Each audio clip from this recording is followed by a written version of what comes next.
रमज़ानुल मुबारक, रमज़ानुल मुबारक, रमज़ानुल मुबारक, रमज़ानुल मुबारक।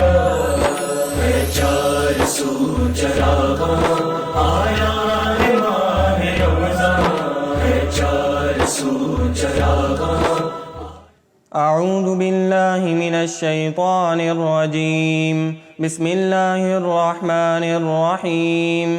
इन्ना जअलना मा अलल अर्दि ज़ीनतल लहा लिनब्लुवहुम अय्युहुम अहसनु अमला व इन्ना लजाइलून मा अलैहा सईदन जुरुज़ा। अम हसिबत अन्न अस्हाबल कहफ़ि वर्रक़ीम कानू मिन आयातिना अजबा इज़ अवल फ़ित्यतु इलल कहफ़ि फ़क़ालू रब्बना आतिना मिन लदुन्क रहमतन वहय्यि लना मिन अम्रिना रशदा। फ़दरबना अला आज़ानिहिम फ़िल कहफ़ि सिनीना अददा सुम्मा बअसनाहुम लिनअलम अय्युल हिज़्बैनि अहसा लिमा लबिसू अमदा। सदक़ल्लाहुल अज़ीम। रमज़ानुल मुबारक, रमज़ानुल मुबारक, रमज़ानुल मुबारक, रमज़ानुल मुबारक। है चार सू चरागा आया है माह रमज़ान, है चार सू चरागा। अस्सलामुअलैकुम नाज़रीन, AYDF की खुसूसी रमज़ान ट्रांसमिशन रमज़ान के रंग AYDF के संग के सेगमेंट अंबिया के रंग में मैं हूं आपके साथ शहरियार शौकत। सेगमेंट अंबिया के रंग में हज़रत आदम अलैहिस्सलाम की पैदाइश का वाक़या आपके सामने बयान करता जा रहा था और आज इस नशिस्त में मैं कुछ और बातें आपके सामने रखूँगा। जैसे कि आपको पहले भी ये बताया गया था कि फ़रिश्तों ने हज़रत आदम अलैहिस्सलाम की पैदाइश से कबल अल्लाह ताला से उनकी पैदाइश के मुताल्लिक पूछा था। उसकी वजह फ़रिश्तों के दिल में किसी किस्म की कोई कीना या कोई बुग़्ज़ नहीं था, क्योंकि फ़रिश्ते इन तमाम बुराइयों से पाक हैं। लेकिन फ़रिश्तों ने चूँकि इससे कबल के हालात, जन्नात के हालात देखे हुए थे, लिहाजा उनके अंदर इस मुताल्लिक कुछ फ़िक्र थी कि ज़मीन के हालात फिर से वही ना हो जाएं। अल्लाह ताला कुरान में फरमाता है, कहा फरिश्तों ने, क्या तू करता है ज़मीन में उस किसी को जो फसाद करे, ज़मीन में बहाए खून, और हम तेरी तारीफ, तस्बीह और पाकीज़गी बयान करते हैं। परवरदिगार आलम ने फरमाया, मैं जानता हूं जो तुम नहीं जानते। ये एक बहुत बड़ी बात है जो अल्लाह रब्बुल इज़्ज़त ने कह दी फरिश्तों से, और तमाम आलम इस्लाम, तमाम दुनिया के लिए ये बात कह दी गई कि अल्लाह रब्बुल इज़्ज़त जो जानते हैं वो फरिश्ते या कोई और मखलूक नहीं जानती। इसलिए अल्लाह का जो फैसला था वो बिल्कुल दुरुस्त था और अल्लाह ने ये फैसला कर लिया था। लिहाजा हज़रत जिब्राईल अलैहिस्सलाम को सबसे पहले भेजा गया ज़मीन पर कि वो जाएं हज़रत आदम अलैहिस्सलाम की पैदाइश के लिए मट्टी लेकर आए। ये बात हर कोई जानता है कि इंसान की पैदाइश मट्टी से हुई है। हज़रत आदम अलैहिस्सलाम की पैदाइश के लिए जब हज़रत जिब्राईल ज़मीन पर गए और वहाँ से मट्टी जमा करने लगे, मट्टी उठाने लगे, तो ज़मीन ने हज़रत जिब्राईल अमीन से पूछा कि इस मट्टी के उठाने का मकसद क्या है, तुम इस मट्टी को आसमान की जानिब क्यों लेकर जा रहे हो। जिब्राईल अमीन ने अल्लाह रब्बुल इज़्ज़त के फैसले से आगाह किया। जिब्राईल ने ज़मीन से कहा कि मैं इस मट्टी को लेकर जा रहा हूं क्योंकि अल्लाह रब्बुल इज़्ज़त अपना नया खलीफा मुकर्रर करने लगे हैं। अल्लाह रब्बुल इज़्ज़त ज़मीन पर अपना नया खलीफा बनाने लगे हैं। ये खलीफा ऐसा होगा, ये मखलूक ऐसी होगी कि जिसके जिस्म के अंदर ऐसे मादे मौजूद होंगे कि ये सवाब और बुराई दोनों काम करेगा। इसकी नीयत के अंदर, इसके जिस्म के अंदर ऐसे जुज़ मौजूद होंगे कि इससे अच्छाई भी होगी, बुराई भी होगी। तो ज़मीन ने कहा कि मैं तुझसे अल्लाह रब्बुल इज़्ज़त की इज़्ज़त के लिए कहती हूँ कि मुझसे ये मट्टी न लेकर जाओ कि कहीं फिर मेरे ऊपर वही फसाद न बर्पा हो जाएं जो जिन्नात के दौर में होते थे। ज़मीन की ये आहुजारी, उसका ये रोना, उसका ये दर्द सुनकर जिब्राईल अमीन वापस चले गए।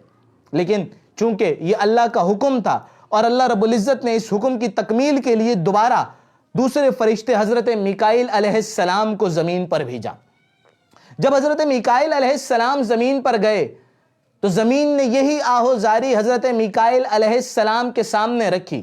ज़मीन ने यह कहा कि ऐसा ना हो कि कोई फसाद कर दे, कोई खून कर दे और उसकी वजह से उसे जहन्नुम के अंदर जलाया जाए और मेरी मट्टी से बनने वाला कोई फर्द जहन्नुम के अंदर जले, उस पर आज़ाब आए। तो मैं तुझसे मिन्नत करती हूँ कि ये मट्टी न लेकर जाओ।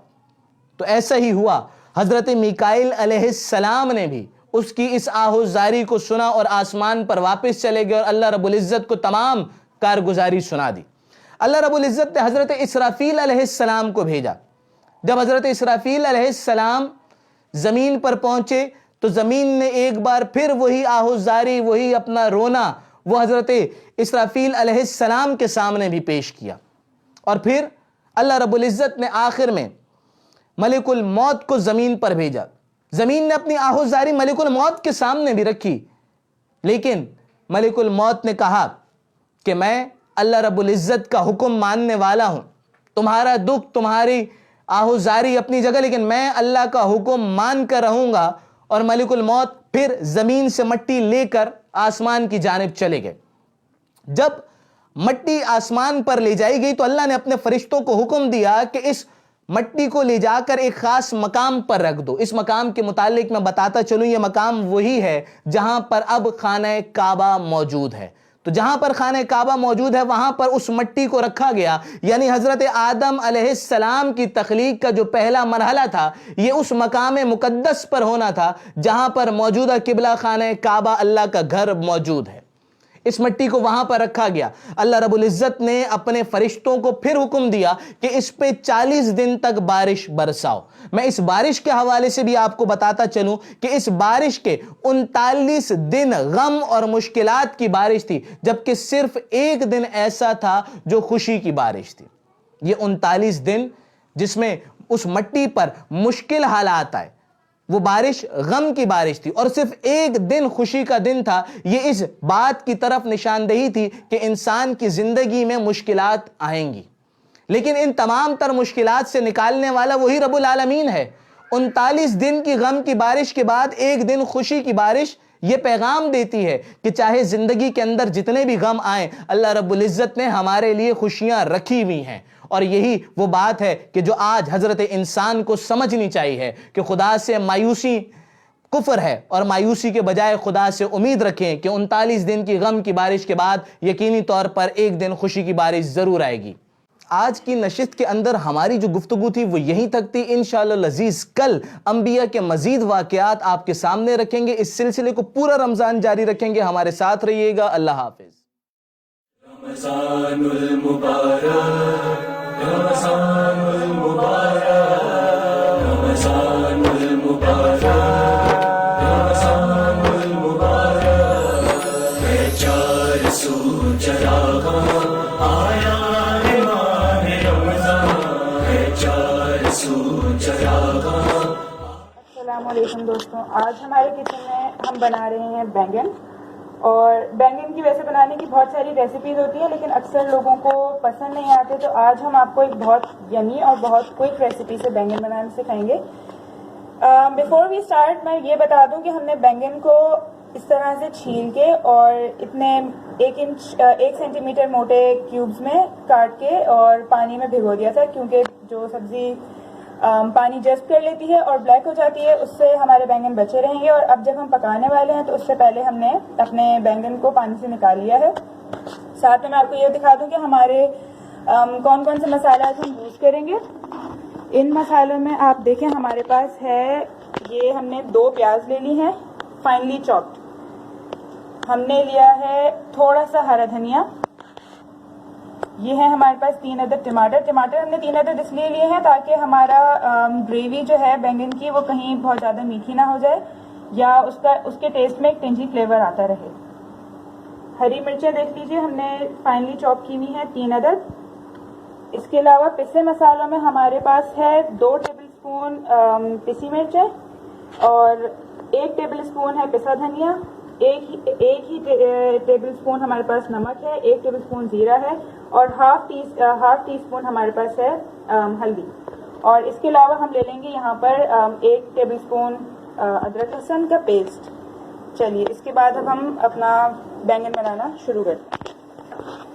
ओके गाइस, यहाँ पर हमारी बैंगन की ग्रेवी तैयार हो रही है। हमने इसके अंदर लिया है 4 सालन वाले चमचों से ऑयल, और ये चमचे का साइज आप दिखा दें प्लीज। ये वाले चमचे से हमने इसमें ऑयल डाला था 4 चमचे, और उसके अंदर सबसे पहले हम जीरे को भून रहे हैं। इसमें ये याद रखिएगा कि हमने ऑयल अभी फिलहाल काफी कम लिया है ग्रेवी के हिसाब से, क्योंकि अभी जब हम बैंगन बनाएंगे तो उसमें ऑयल अलग से डलता है, तो फिर कहीं आपके सालन में ऑयल ज्यादा ना हो जाए।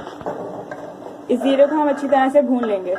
ये देखिए गैस, हमारा जीरा जो है वो पकना शुरू हो गया है। इसमें से हल्की हल्की सी आवाज आना शुरू हो जाती है, और नजर भी आता है कि जीरा जो है वो थोड़ा सा फूल गया है या फिर फटना शुरू हो गया है।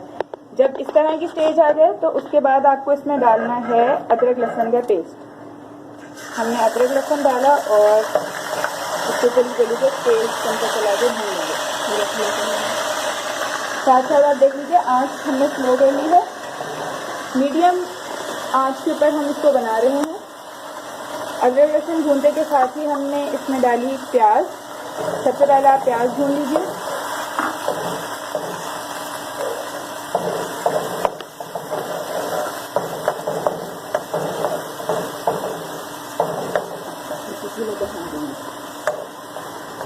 देखिए, आँच को अकॉर्डिंगली एडजस्ट करते रहिए, क्योंकि हमें इस वक्त प्याज को सौते करना है, और आपके हिसाब से आपकी प्याज फाइनली सौते होनी चाहिए।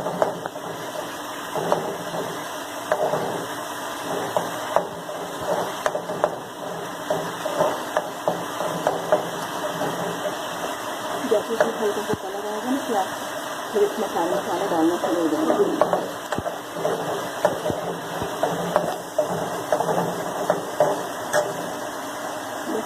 ओके गाइस, हमारी प्याज को थोड़ा सा कलर आने में और सौते होने में हमें लगेंगे 3 से 4 मिनट, और 3 से 4 मिनट तक आप इस तरह से इसको थोड़ा थोड़ा सा चलाएं और फिर पकाते रहिए ताकि ये साइडों से लग ना जाए। और जब तक हमारी ग्रेवी तैयार हो रही है, भुन रही है, हमने दूसरे चूल्हे पे ले लिया है फ्राइंग पैन, और फ्राइंग पैन में हमने डाल दिया है वही वाले चमचों से 2 चमचे ऑयल, और इस फ्राइंग पैन में हम अपने बैंगन को शैलो फ्राई कर लेंगे अपनी ग्रेवी में डालने से पहले।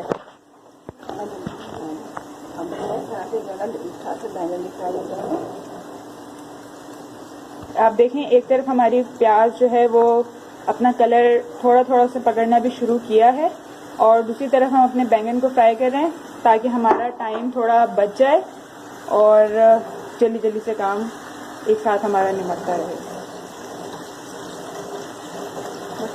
देखिए गाइस, हमारे प्याज में बहुत लाइट सा ब्राउन कलर आ गया है। इसका मतलब कि ये अब सौते हो चुकी है, और अब हम इसके अंदर मजीद मसाले डालने के लिए रेडी है।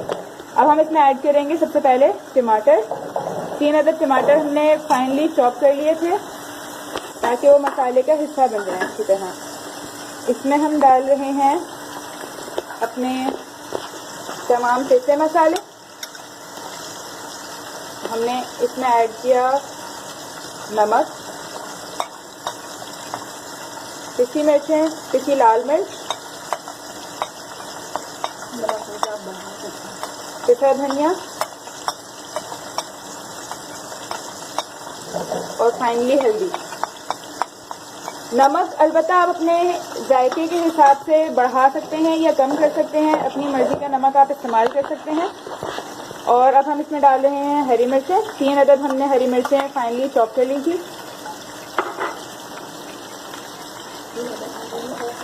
दूसरी चूल्हे पे आप देख सकते हैं हमारे बैंगन जो है वो शैलो फ्राई हो रहे हैं। बैंगनों को हम इतनी देर तक फ्राई करेंगे कि वो हल्के से क्रिस्पी हो जाएं या उन पे ब्राउन हल्का सा कलर आ जाए।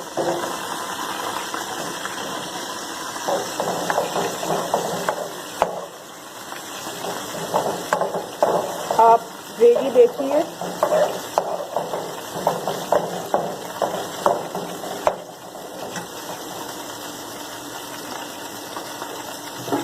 इसको फ्राई करने के बाद हम इसमें थोड़ा सा बिल्कुल पानी ऐड कर रहे हैं, 1 चमचे के बराबर। आप देखिए अभी हमने इसमें ऐड किया ताकि मसाला आपका नीचे ना लगे। आप इसकी आंच याद रखिएगा कि मीडियम से ज़्यादा आंच ना करें, वरना आपका मसाला जलेगा और इसमें स्मेल आएगी।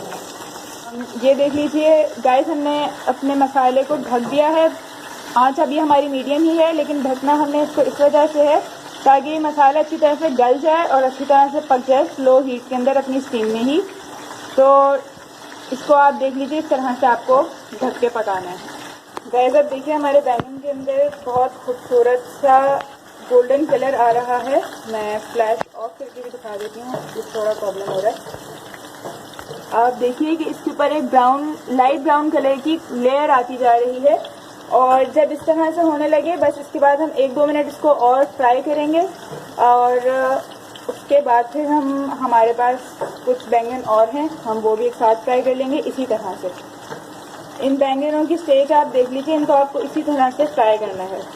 बीच में आप बार बार अपना मसाला भी चेक करते रहिए कहीं वो नीचे लग ना जाए और इस तरह से उसको चलाते रहिए ढक्कन खोल के। और ये देखिए कि हम अपने मसाले को इस तरह से मिक्स भी कर रहे हैं और थोड़ा सा उसको घोटने की कोशिश कर रहे हैं ताकि वो एक फाइन ग्रेवी की शेप इख्तियार कर ले और अलग अलग हर मसाला ना रहे उसका। मसाले का कलर आप देख सकते हैं कि बहुत ही ज़्यादा यमी और बहुत ही ज़्यादा टेम्पटिंग कलर हमारे पास आ गया है और ये भी आपको नज़र आ रहा है कि इस हमारे मसाले ने थोड़ा सा ऑयल छोड़ना शुरू कर दिया है।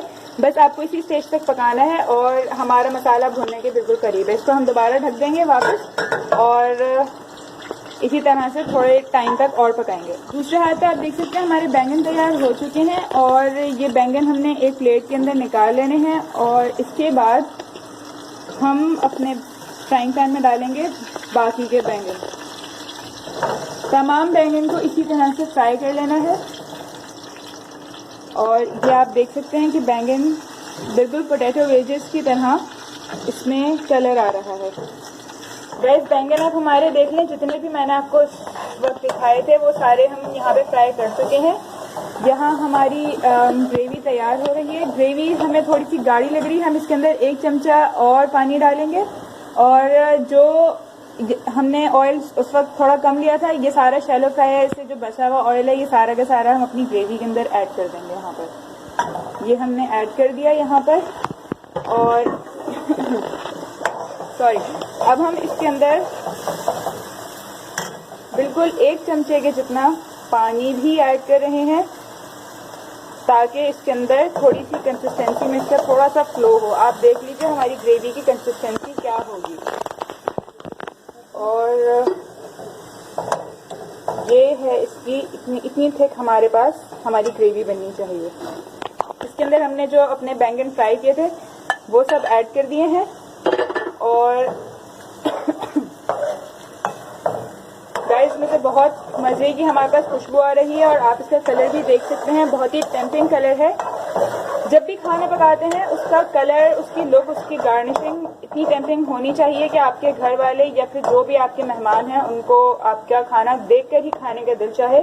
और बिल्कुल आप ये देख लीजिए बैंगन बहुत मज़े के लग रहे हैं और यहाँ पर अब हम इसको मिक्स करते हुए इस बात का ध्यान रखिएगा कि आप उसको ज़्यादा कोर्सली मिक्स ना करें, कहीं बैंगन आपके टूट ना जाएं या फिर अंदर घुल ना जाएं। और बहुत ज़्यादा एहतियात से मिक्स करने के बाद हम उसके ऊपर डाल रहे हैं हरा धनिया और हरा धनिया से इस तरह से इसको गार्निश करने के बाद हम इसको रखेंगे थोड़ी देर के लिए दम पे ताकि ये जो है वो इसका पार्ट बन जाए, ये अलग अलग ना रहे। और यहाँ पर आप देख लीजिए कि हमने आंच अपनी स्लो की है, बिल्कुल इसी तरह जिस तरह से हम दम पे रखते हैं। बिल्कुल 3-4 मिनट के लिए हम इस तरह से इसको दम देंगे और हमारा सालन तैयार हो जाएगा। एज आफ्टर 3 to 4 मिनट्स हम यहाँ पर अपना फ्लेम ऑफ कर रहे हैं और ये देखिए आप, बहुत ही टेम्पटिंग इसका लुक है और कितना ज़बरदस्त हमारा खाना आज का तैयार हो चुका है। इसको अभी हम प्लेट में सर्व करके आपको दिखाते हैं कि क्या इसका लुक आया है और बहुत ज़बरदस्त में से खुशबू आ रही है। हमारे कैमरे में ऑब्वियसली स्मेलिंग सेंस नहीं है वरना इस वक्त आपको अंदाज़ा होता। ये हमारे बैंगन इस वक्त तैयार हैं। आप चाहें तो इनको पराठों के साथ सर्व कर सकते हैं या फिर चपाती के साथ सर्व कर सकते हैं और आप इनको बॉइल्ड राइस के साथ भी सर्व कर सकते हैं। बैंगन और बॉइल्ड राइस का कॉम्बिनेशन वैसे बहुत अच्छा होता है। इसके ऊपर हमने थोड़ा सा हरा धनिया उस वक्त बचा लिया था, वो हम इसके ऊपर गार्निश कर रहे हैं ताकि इसकी प्रेजेंटेशन थोड़ी अच्छी हो जाए। और ये क्लोजर लुक आप एक इसका देख सकते हैं। आज की रेसिपी हमारी तैयार हो गई है।